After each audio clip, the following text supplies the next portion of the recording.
Enfim, foi muito bom as ministrações, o tema, foi tudo de melhor. Glória a Deus. É aquele cântico que eu já ensinei para os irmãos, né? Sempre melhorando, sempre melhorando, sempre melhorando no Senhor. Oh, aleluia! Sempre melhorando. Glória a Deus. Antes de nós lermos a palavra do Senhor, nós vamos orar ao Senhor.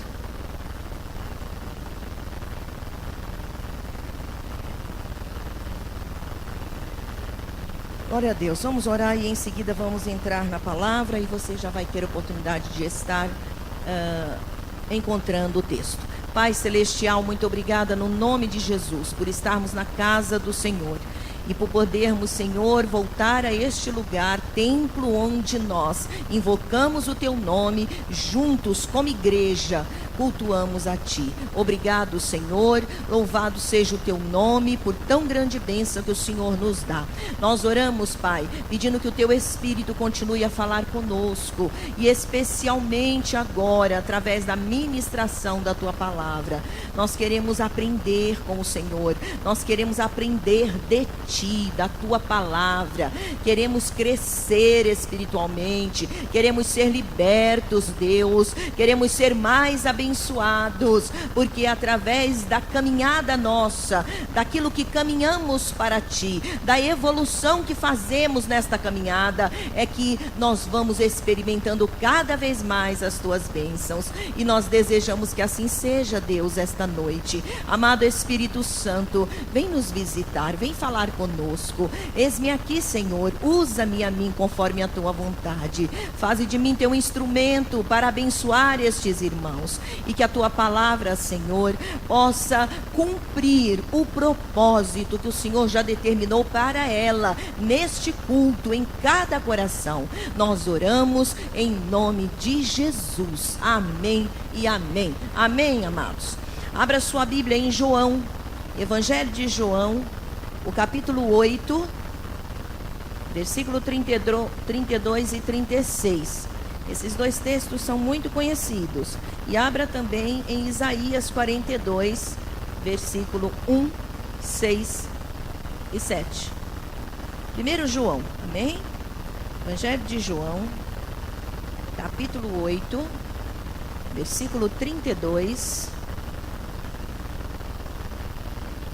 João, capítulo 8, versículo 32 e 36. Quantos sabem esses dois versículos de cor? Já aprenderam? Levanta a mão. Quantos já sabem? Poucos, mas alguns. Glória a Deus, glória a Deus. São pequenininhos e muito importantes. Amém? Capítulo 8 de João, versículo 32 e 36. Diz assim o versículo 32. Quem não sabe ainda de cor, procura decorá-lo. Isso é muito precioso para a tua vida, viu? Diz assim: e conhecerão a verdade, e a verdade os libertará. Quantos se habilitam a falar sozinhos? Então vai lá. Quem se habilita, fale. E...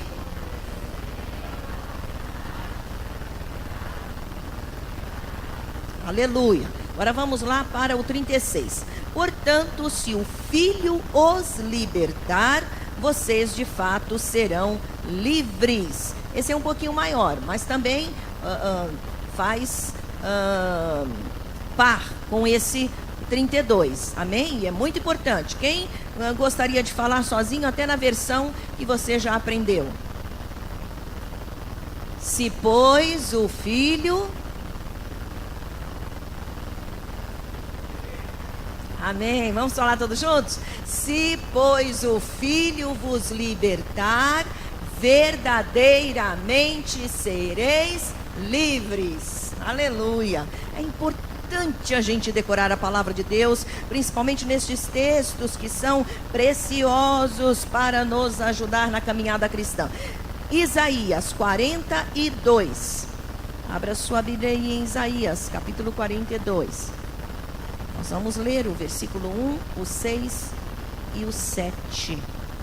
Nós estamos com a nossa voz um pouco debilitada, mas pela graça de Deus nós vamos conseguir pregar. Amém? Ore por nós.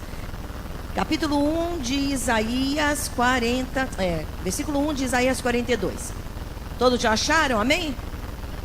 Eis o meu servo, a quem sustento, o meu escolhido, em quem tenho prazer.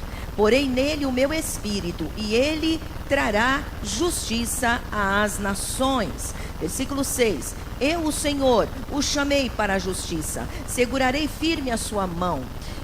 Eu o guardarei e farei de você um medidor para o povo e uma luz para os gentios, para abrir os olhos aos cegos, para libertar da prisão os cativos e para livrar do calabouço os que habitam na escuridão.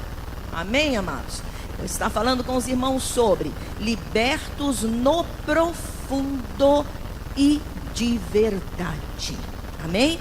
Libertos no profundo e de verdade. Queridos, uma das obras maravilhosas de Cristo no Calvário é a libertação.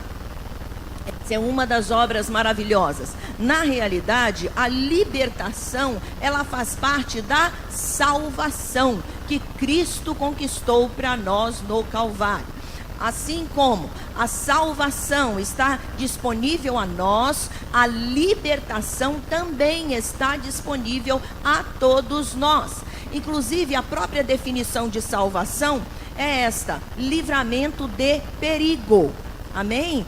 Então, a própria libertação, ela está inclusa na salvação. Inclui isso. Como que funciona? Lá desde o Éden, a Bíblia diz que o homem pecou e sua vida foi aprisionada pelo pecado. Não somente aprisionada pelo pecado, ele ficou à mercê dos seus desejos desenfreados. Isto é, não tinha mais condições de se controlar. E obviamente essa exposição aos desejos descontrolados lhe trouxe as consequências desastrosas por causa do pecado. Ele se tornou um escravo em potencial e também o que? Uma vítima nas mãos do diabo. Esta é a condição do ser humano, e por essa razão é que Cristo veio.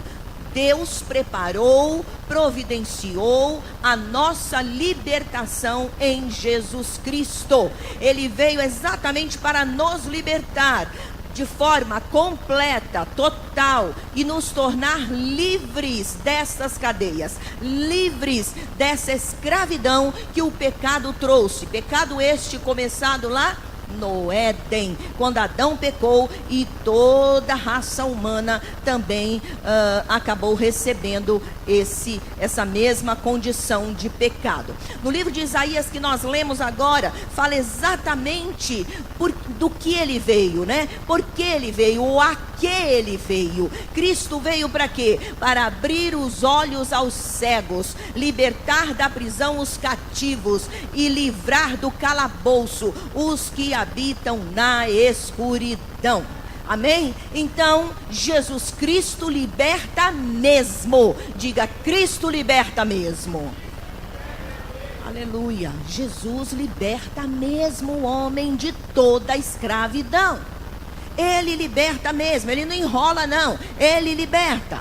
Mas é necessário que esta libertação ela seja genuína. E é importante que a gente tenha uma libertação genuína. Para quê? Para que nós possamos aproveitar completamente também, usufruir completamente de toda a salvação que Ele nos preparou. E esta salvação, uma vez que inclui a libertação, é importante que eu usufrua disso, que eu participe disso. Mas, se Jesus Cristo, Ele veio para me libertar, se a sua salvação inclui a libertação completa, a liberdade de toda a escravidão, por que será que poucas pessoas, mesmo cristãs, e eu estou falando cristãs inclusive, elas experimentam uma verdadeira libertação? Por que será que as pessoas, mesmo experimentando uma experiência de salvação, não ficam libertas? O que acontece? Por que na caminhada cristã não acontece uma libertação genuína? Queridos, a libertação genuína, ela é tão importante porque dela depende não só uma caminhada cristã saudável, mas também depende as nossas bênçãos.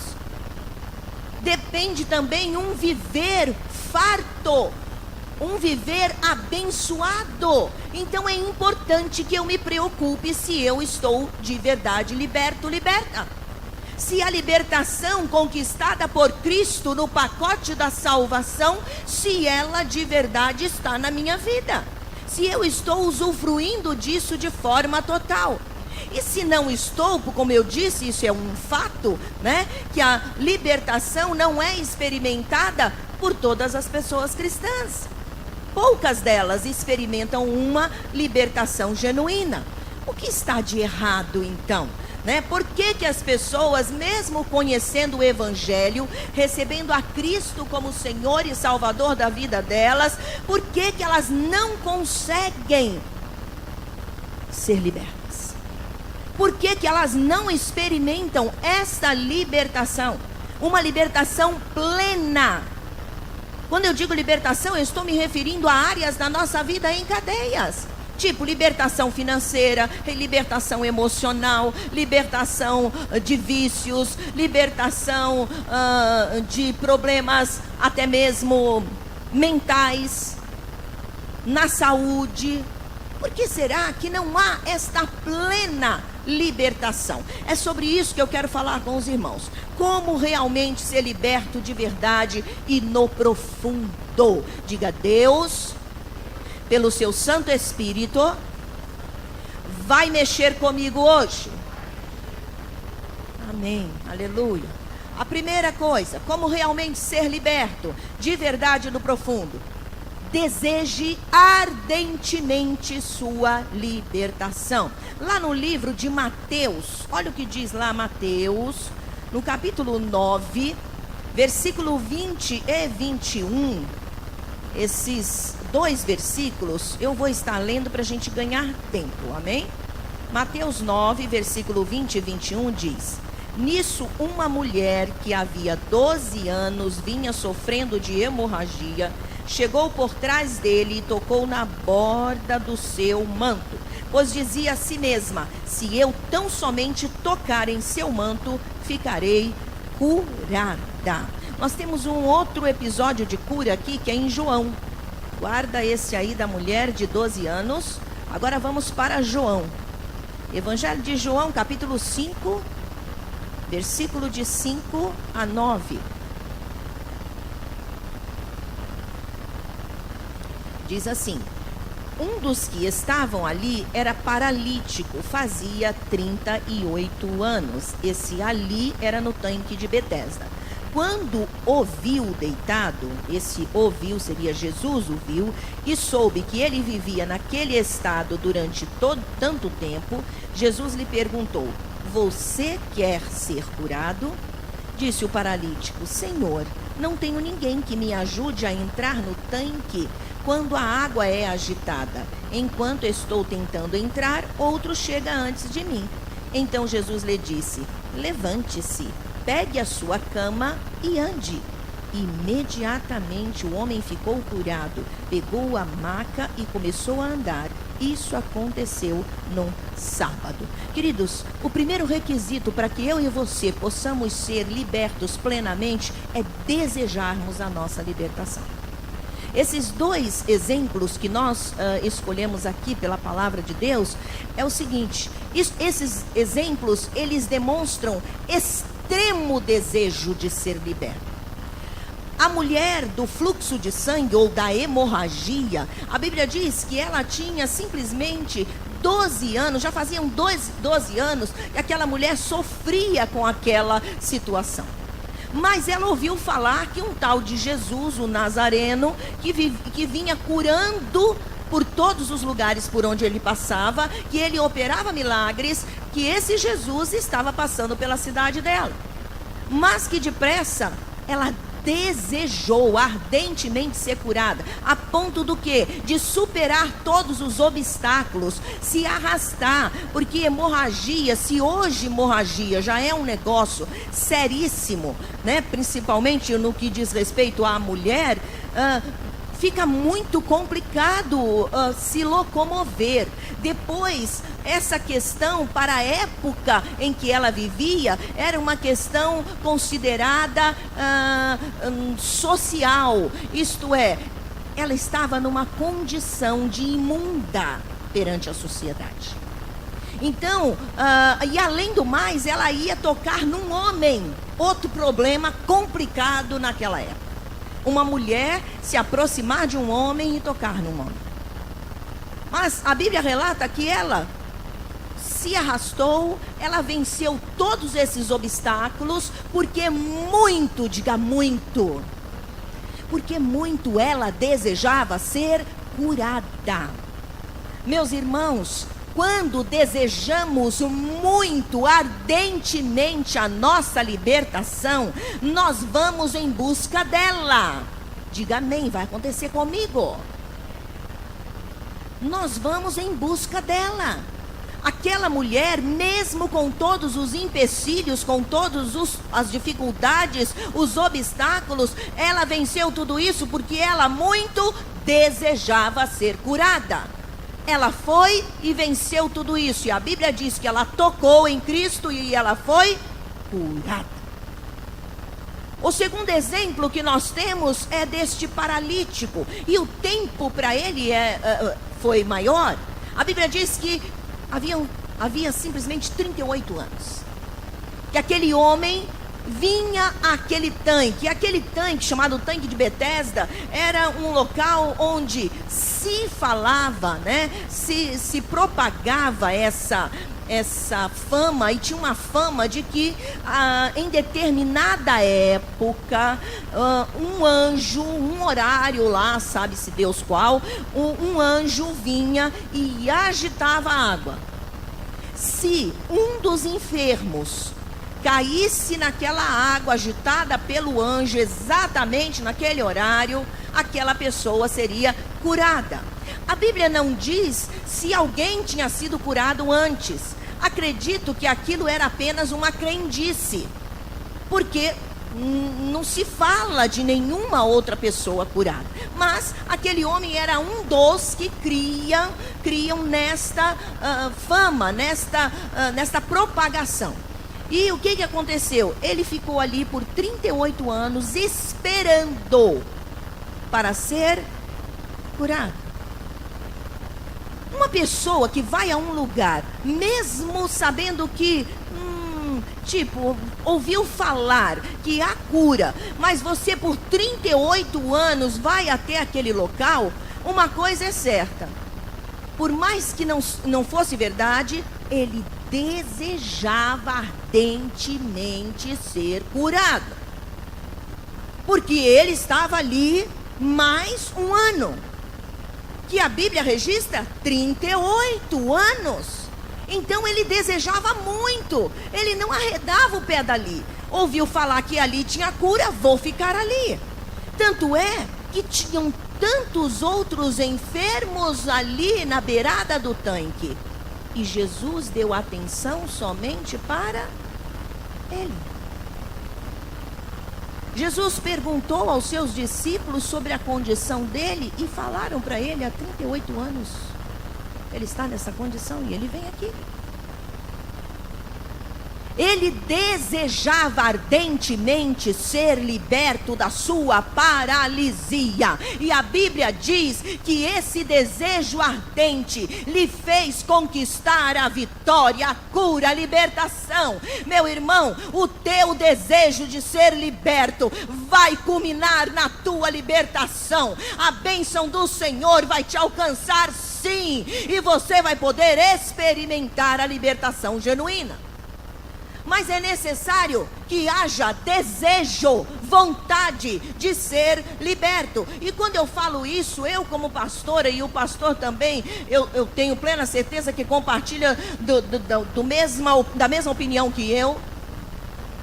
Muitas das vezes nós vamos orar por pessoas para serem libertas, e nós estamos mais desejosos de que ela seja liberta do que ela mesma.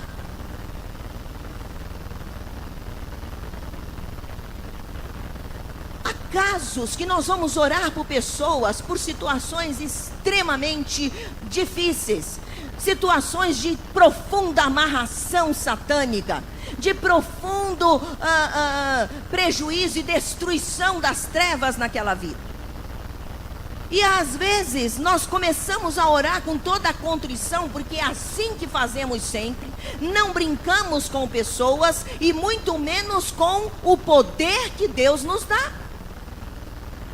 Porque é Ele próprio que ama as pessoas e quer libertá-las. Diga amém.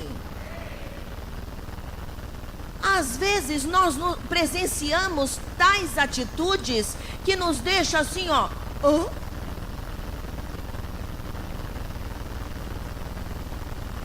Alguns casos, as pessoas, enquanto estão recebendo oração, nem fechar o olho, fecha. Não entra em contrição, fica olhando o sapato, olhando o lado. Não foi mesmo, pastor? Já passamos por tantas experiências dessas. A pessoa está rodopiando no universo. Nós estamos mais desejosos de que ela seja liberta do que ela mesma.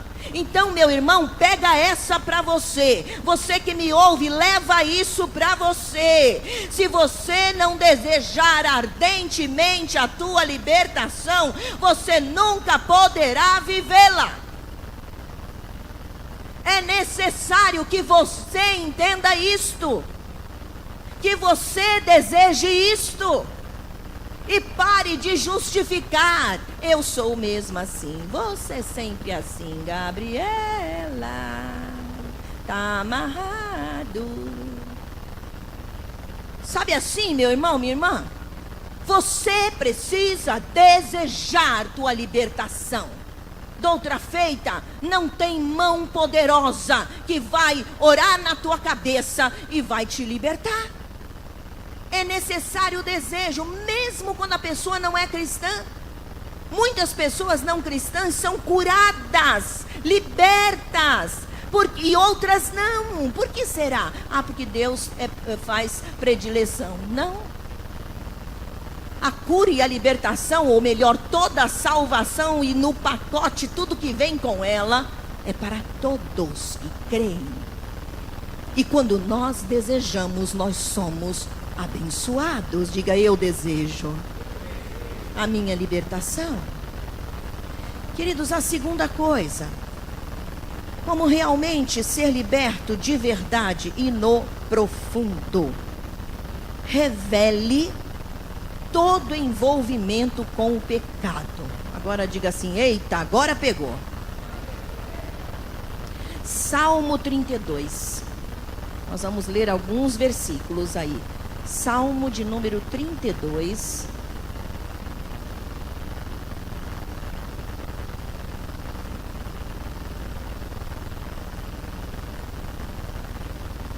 Salmo de número 32, versículo 3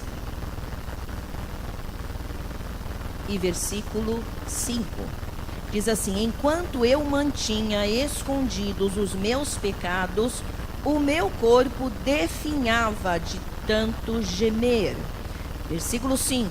Então reconheci diante de ti o meu pecado e não encobri as minhas culpas. Eu disse: confessarei as minhas transgressões ao Senhor, e tu perdoastes a culpa do meu pecado. Agora Provérbios. Vai para Provérbios. Esse você conhece bem. Provérbios 28, versículo 13. Às vezes a gente cita bastante ele aqui. E é um ótimo versículo para você também decorar. Diz assim: quem esconde os seus pecados não prospera, mas quem os confessa e os abandona encontra misericórdia. Agora vamos para Tiago.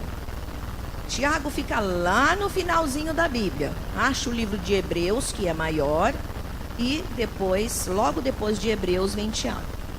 Finalzinho da Bíblia. Tiago, capítulo 5, o versículo 16. Amém? Acharam Tiago? Portanto, confessem os seus pecados uns aos outros e orem uns pelos outros para serem curados. A oração de um justo é poderosa e eficaz. Amém?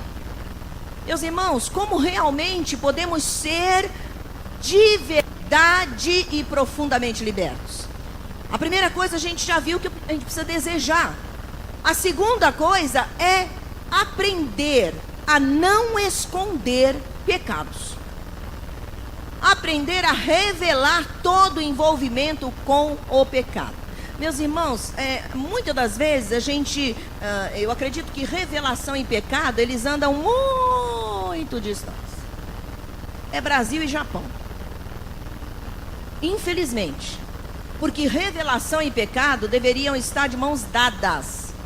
Porque é somente desta maneira que o pecado pode ser extirpado, que o pecado pode ser perdoado, que a pessoa pode ser abençoada.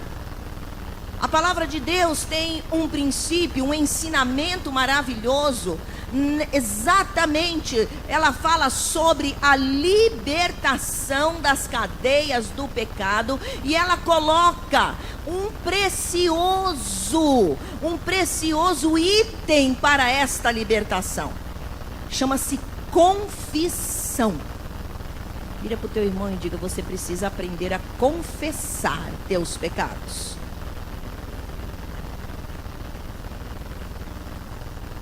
Aleluia. Confissão.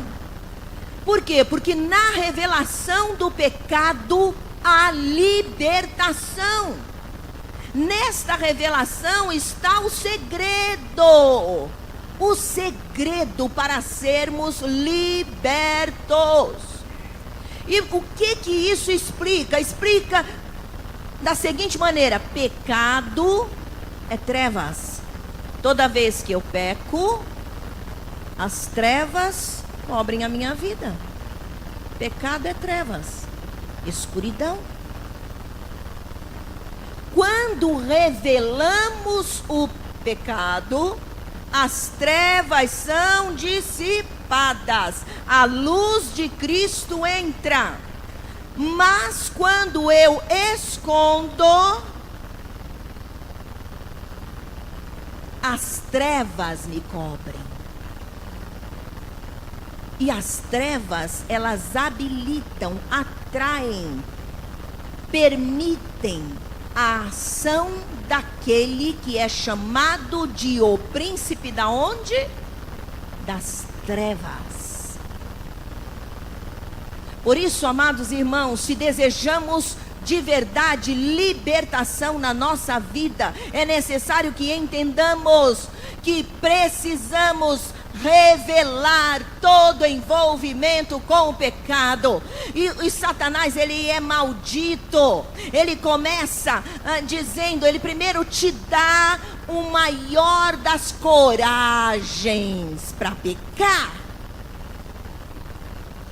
Ele te levanta numa força, ele te levanta numa verdade, só que é mentira, né? Ele te levanta numa capacidade, ele te levanta numa condição assim, que você está em cima, cheio de certeza, para você pecar.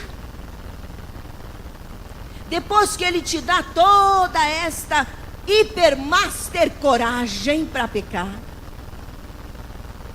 após o pecado, ele tira tudo isso, e o que fica dentro de você é vergonha, é humilhação, é medo. E ele ainda por cima potencializa isso com acusação e culpa. Por essa razão, a única maneira de tirar esse maligno de sobre nós, com sua vara de malignidade, é você confessando. A palavra de Deus diz no Salmo 32: enquanto eu escondi os meus pecados, envelheceram, definharam os meus ossos. Então esconder pecados não é um bom negócio, porque ele trava a nossa vida, ele definha-nos por dentro. Mas aí o salmista declarou: mas quando eu reconheci o meu pecado e de verdade decidi confessá-lo, não encobrindo mais as minhas culpas, eu fui liberto. Aleluia. É importante, irmãos, que isso não seja apenas uma historinha para você, mas seja algo que norteie, encaminhe, domine, dirija a tua vida de agora para sempre.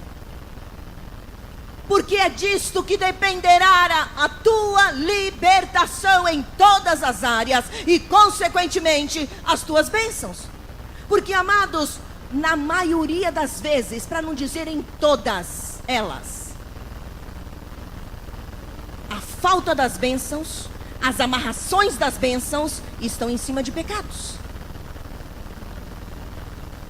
É pecado de não entender, de não ler, de não ouvir a palavra. É pecado na prática errada mesmo. É pecado que foi cometido lá para trás e que deixou passar. Mas que esse livro diz: se você cometer, vai ficar enrolado. O inimigo virá e vai judiar da sua vida. Você terá as suas bênçãos roubadas. Você terá a sua vida amarrada. Então, uma vez que esses pecados não sejam confessados, você não pode receber a libertação.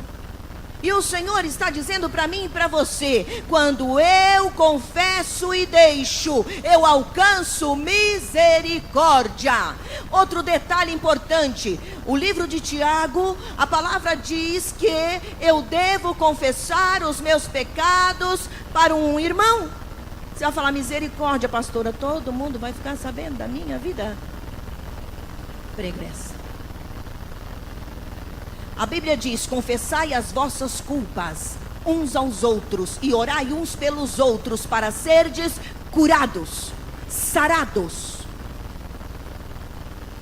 Por isso, no discipulado, a base do discipulado é prestação de contas. Exatamente para quê? Para que você não fique debaixo do jugo nem da condenação do pecado e a sua vida fique presa e você não consiga receber a libertação do Senhor. Então é importante que eu e você entendamos isso. Não tem que encobrir. Amados, quantas vezes, inúmeras vezes, que eu fui orar por pessoas com dores, com problemas na alma, com problemas de amarração, um monte de situações, que enquanto orava pedindo para o Senhor: Senhor, desamarra isso, ou então cura isso, cura essa parte do corpo, age assim, tira esse problema lá da casa dele e dela. Inúmeras vezes o Senhor me revelava que a porta foi aberta por um pecado. E eu tinha que voltar e dizer: olha, o irmão fez assim, assim, assim, a irmã fez assim, assim, assim. Precisa pedir perdão a Deus. Você abriu a porta. O inimigo está judiando por causa disso. E uma vez que confessa: pastor, e aí? Confessou, irmão, com sinceridade, você está livre. Diga aleluia. Diga: em Cristo Jesus, pelo poder do seu sangue, eu sou livre de todo pecado. Aleluia. Mas o diabo diz: não, não é bem assim não. Esconda seu pecado, deixa ele muito bem coberto, ninguém pode saber, não confessa não, porque senão você vai perder isso. Meu irmão, ele é mentiroso e pai da mentira. você já está em perdas, já está em cadeias, se permanecer escondendo pecados. Se eu e você desejamos libertação na nossa vida, precisamos pôr para fora aquilo que é pecado e pedir que o Senhor nos perdoe e que sejamos cobertos pelo sangue de Jesus. Aleluia. É a única maneira. Libertação. Não há outra maneira de eu e você alcançarmos esta libertação, senão revelando aquilo que foi de errado. Queridos, isso não é só para vocês, é para mim. Eu faço disso uma prática constante na minha vida. Constante. Pai, aonde foi? Revela para mim, Senhor. Às vezes não preciso nem pedir, Ele me fala. Eu falo, Deus, tem misericórdia, me perdoe, porque eu fiz assim, assim, assim. Eu dou detalhes. Detalhes. Para que eu não seja colocado como alvo do bombardeio de Satanás. E que as minhas bênçãos fiquem presas. Nananina não, o Senhor me abençoou, Ele é um Deus abençoador, e da minha parte não vai haver impedimentos. Diga amém, meu irmão. Mas ainda, como realmente ser liberto da verdade, de verdade no profundo? Se aprofunde no conhecimento de Deus e de seus mandamentos. Diga, a Bíblia é tudo. Colossenses, capítulo 3. Abra sua Bíblia em Colossenses, capítulo 3. Fica depois de Filipenses. Efésios, Filipenses, Colossenses, finalzinho da Bíblia. Colossenses, capítulo 3, versículo 16, diz assim: habite ricamente em vocês a palavra de Cristo. Ensinem e aconselhem-se uns aos outros com toda a sabedoria, e cantem salmos, hinos e cânticos espirituais, e com gratidão a Deus em seu coração. Amém? Habite ricamente em vocês o quê? A palavra de Cristo. Amém? Agora, o Salmo 119 é um texto que eu aconselho os jovens decorarem. O adulto também deve saber, obviamente, claro, né? Mas isso para os jovens é tudo. Mas esse texto, mesmo que fala a palavra jovem, pegue para todos nós, serve para todos. 119, versículo 9. O salmista faz uma pergunta e ele mesmo responde: como pode o jovem manter pura a sua conduta? Resposta: vivendo de acordo com a tua palavra. Amém? Isso é muito, muito claro. Amados, para que eu e você sejamos plenamente, profundamente, verdadeiramente libertos, para que a nossa vida seja uma vida que flua, é necessário que eu e você nos aprofundemos no conhecimento deste livro santo, da palavra de Deus e daquilo que Deus diz como princípio e mandamento para a nossa vida. Se eu desconheço o que Deus diz sobre aquela ou aquela situação, eu não saberei como lidar e fatalmente errarei o alvo. Por isso a palavra de Deus diz: habite ricamente em vocês a palavra de Cristo. D.L. Moody, um evangelista americano dos anos de 1860 para lá um pouco, mas o forte dele foi neste período. Ele marcou sua geração e as gerações futuras. E ele disse sobre a palavra de Deus algo muito verdadeiro. Ele disse assim: ou este livro, Bíblia, palavra de Deus, me afasta do pecado, ou o pecado me afastará deste livro. Irmãos, isso é tão verdadeiro que não tem como questionar. Esse livro, quando você começa a lê-lo, comê-lo, estudá-lo, ele vai refletir a sua vida. Ele é como um espelho. Ele vai te mostrar tudo o que está de errado na sua vida. Não precisa nem de pastor, nem de pastora para falar isso. Você vai olhar, vai ler, e o Senhor, pelo seu Espírito, porque esta palavra ela é viva, por isso ela é tão perseguida e odiada.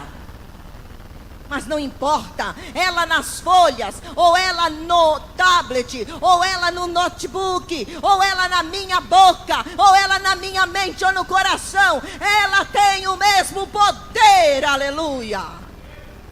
E não tem conversa. Esse livro vai mostrar para você a sua vida.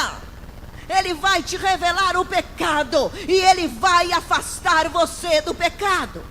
Se todavia você negligenciar este livro, o pecado vai te arrancar de perto dele. Por isso, por essa razão que as pessoas não gostam de Bíblia.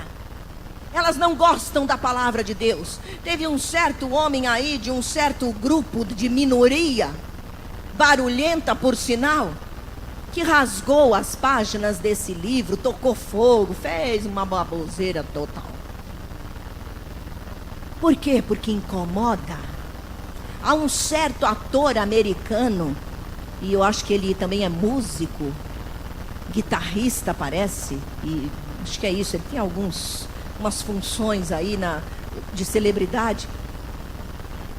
Nos hotéis onde ele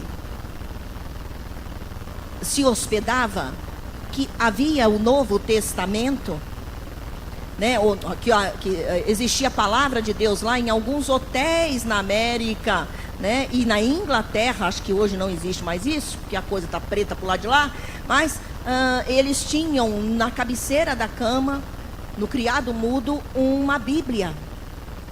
E ele, como sabia que a palavra de Deus revelava o pecado dele, ele pegava as Bíblias, abria na página que falava contra ele, e ele arrancava as folhas, e ele rasgava e jogava no lixo, porque ele dizia: eu não quero dormir com esse livro me acusando. Queridos, não é questão de acusação. Quem acusa é o diabo. Deus nos revela os nossos pecados. Para quê? Para que nós possamos deixá-los, abandoná-los, para que a nossa vida possa ser abençoada, livre das garras do diabo, e realmente sermos habitantes do céu. É por essa razão. Então a palavra de Deus é importante para a minha libertação. É nela que eu vou encontrar todas as coisas, direções, orientações que eu preciso para a minha libertação. O Salmo de 119 diz: de que forma poderá o jovem guardar puro o seu caminho? O próprio salmista declara: observando o caminho dele, de acordo com a palavra de Deus. Ah, pastor, eu não sei o que é pecado, o que não é pecado. Começa a observar o teu caminho por esse livro, e você vai saber o que é pecado, e vai saber como fugir dele. Amém, meu irmão? É necessário que eu e você entendamos que a palavra de Deus, ela transforma, ela liberta, ela faz diferença na nossa vida. Ela vai começar a corrigir teus caminhos, ela vai limpar a tua vida, ela vai começar a tirar as acusações da tua mente. É ao contrário do que o diabo propagou. Esse livro não te traz tormento, este livro te traz paz, este livro te traz refrigério. Este livro diz que Deus te ama, que apesar do teu pecado, Ele já providenciou solução para a sua vida. Aleluia. É isso que a palavra de Deus diz. Mas o que realmente como realmente ser liberto de verdade no profundo? Essa é uma parte boa. Tome posição firme contra a vida velha. Vira para o teu irmão e diga: vai ter que se levantar, irmão. Efésios 4. Livro de Efésios, capítulo 4, versículo 17 a 20. Efésios, finalzinho aí da Bíblia, capítulo 4, versículo 17 a 20, diz assim: assim eu lhes digo, e no Senhor insisto, que não vivam mais como os gentios, que vivem na inutilidade dos seus pensamentos. Eles estão obscurecidos no entendimento e separados da vida de Deus, por causa da ignorância em que estão, devido ao endurecimento do seu coração. Tendo perdido toda a sensibilidade, eles se entregaram à depravação, cometendo com avidez toda espécie de impureza. Todavia, não foi isso que vocês aprenderam de Cristo. O versículo 17 diz: não vivam mais. Amém, meus amados? Não vivam mais.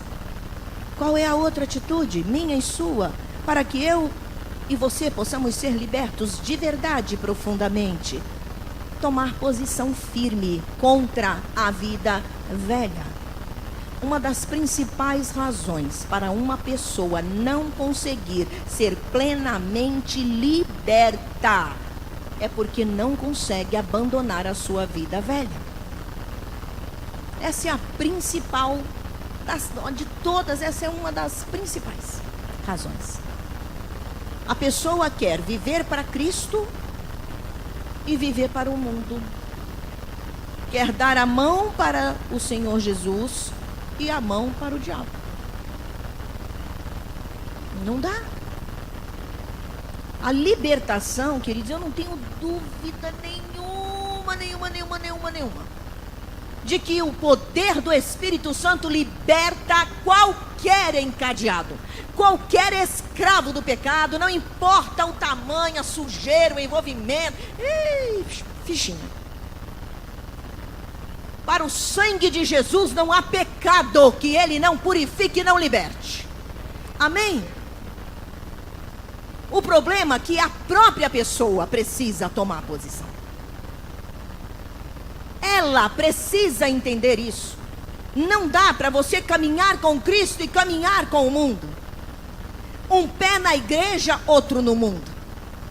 Uma mão com o diabo e outra com Deus. Não dá, não tem condições. Você não será liberto. E a culpa não é da oração na cabeça, não é da igreja, não é de Deus. A culpa é que você não se desvencilhou da vida velha.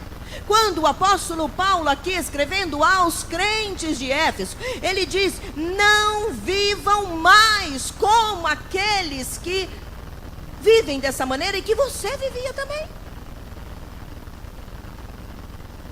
Abandone aquela vida velha. Quando eu digo abandone, é os costumes. É a maneira de viver daquele povo. E o apóstolo Paulo diz: abstenham-vos de toda a imoralidade da vida antiga. Se não houver esta posição, não tem como ser liberto. Muitas pessoas dizem: ai, mas eu tenho feito jejum, eu tenho orado, eu tenho... Olha, irmãos, eu acho maravilhoso oração, jejum, tudo de bom. Mas se você não tiver posição, não adianta você estar fazendo jejum, porque você só está passando fome. Não adianta. Você pode orar 4, 5 vezes por dia. Se você não tomar posição firme contra a vida velha, é nunca mais. Acabou. Mas só um pouquinho. Nós estamos aí com alguns escândalos na praça, no mundo gospel. Não sei quem que estava dando testemunho de que Jesus entrou na vida dela e converteu e não sei o que, saiu na Sapucaí.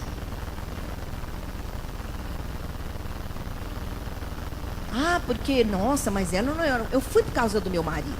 Eu fui por causa da minha mãe. Eu fui por causa. Ei, e Deus entra onde? E o compromisso com Cristo entra aonde? É um monte de explicações, deve um monte de coisa para um monte de gente. Você não deve nada para ninguém, meu irmão. Entende? A nossa dívida é somente com Cristo. Amém? E Ele te deu de graça a salvação, mas custou o preço da vida dele no Calvário. Então não tem que ter nada preso com ninguém. O Senhor quer que nós entendamos o que a palavra está dizendo. Para quê? Para que a nossa vida seja mais leve, para que a nossa caminhada cristã seja saudável, para que as bênçãos do Pai consigam chegar até nós e não sejam interceptadas pelo inimigo. É importante, é necessário que tomemos posição firme contra a velha vida. Lá em 2 Coríntios capítulo 5, versículo 17 diz: assim, se alguém está em Cristo, nova criatura é, as coisas velhas já passaram, eis que tudo se fez novo. Aleluia. Já passou, irmão, já passou, irmã. A vida antiga já foi. Só um pouquinho, sabe, é só aquela escola de samba, só aquela musiquinha do funk, só aquele baile pancadão, só. Passou, irmão, irmã. Vida velha, posição firme contra a vida velha. Se eu quero estar liberto em Cristo, eu preciso tomar posição firme. E por último, o que eu tenho que fazer? Faça a sua parte 100%. Faz assim para o seu irmão. Não é 5%. Não é 50%.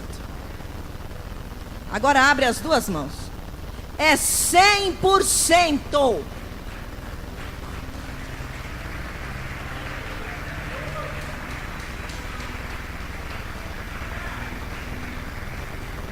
Nós temos o hábito de passarmos responsabilidade.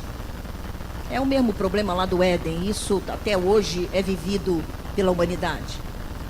A gente sempre passa a bola, né? Cobrar é uma coisa maravilhosa, que todos nós fazemos muito bem. A gente cobra do outro, a gente cobra de Deus. Deus, então, é a pior das vítimas, né? A gente chega para Deus: escuta, Deus, o senhor vai fazer isso e aquilo? Como assim? Eu estou indo na igreja, eu estou fazendo campanha, já estou na 3ª campanha e não aconteceu nada. Como assim? O senhor vai se movimentar? E os anjos não são milhares e milhares e milhares? Eles não vão fazer nada? O senhor não está vendo o problema que eu estou passando aqui na terra? O senhor não está vendo que eu estou sendo humilhada? Ei, Deus, e eu que te digo, irmão, ei, irmão, acorda. Ei, irmão, desperta. Deus completa sempre a sua obra. Ele não deixa nada para nós fazermos, isto é, Ele não deixa a desejar em nada que Ele criou e fez. Jesus Cristo, quando morreu no Calvário, Ele deu um grito dizendo: está consumado. Isto é, não faltou nada. E se o diabo estava achando, e ele achou, que Jesus tinha, acabou, Deus, seu plano já era, porque o teu filho foi crucificado. Não, só que não, né? Ao 3º dia, Cristo venceu também a morte e ressuscitou, aleluia, e completou a minha e a sua salvação, aleluia. Não ficou nada inacabado. Essa é a parte dele. Está pronta. Jesus já aprontou sua libertação. Jesus já completou sua salvação. Jesus já completou todas as tuas bênçãos. Pastora, por que ainda não chegou? Será por quê, hein? Já está tudo pronto, irmãos, da parte de Deus. Cabe a mim e a você fazer a nossa parte 100%. Não é 5, irmão, é 100. É 100%. Eu vou cumprir essa parte, mas a outra daqui a alguns anos. Eu vou cumprir essa parte, mas essa outra só depois de. Eu vou cumprir. Não, irmão, é 100%. Custe o que custar, pague o preço que for.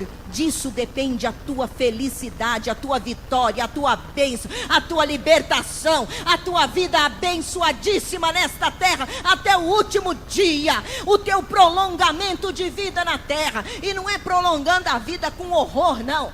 Tem gente que tem que gritar: Senhor, eu não aguento mais viver, me mata. Não, não é essa vida. É uma vida abençoada. É uma vida próspera, é uma vida feliz, é uma vida com contentamento e satisfação do céu no nosso coração. É isso que Deus tem para mim e para você, meu irmão e minha irmã. Seja liberto profunda e verdadeiramente. Amém, querido? Glória a Deus. Fica de pé, vamos orar ao Senhor.